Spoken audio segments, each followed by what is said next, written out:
रामकृष्ण हरी मंडळी, तर संकष्टी चतुर्थीच्या हार्दिक हार्दिक शुभेच्छा. संकष्टी चतुर्थी जरी असली तरी मी संकष्टी चतुर्थीचा उपवास करत नाही.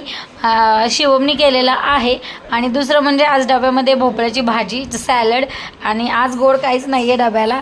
त्यानंतर मग दुपारची वेळ झाली माझी जेवायची. मग मी आज एकटीच आहे, शिवम अजून आलेला नाही आहे. तर काय होतं, माझ्याकडं डाळी होत्या त्या खराब होत आल्या होत्या. मग म्हटलं त्या वाया जाऊ नये म्हणून मी भिजायला घातल्या.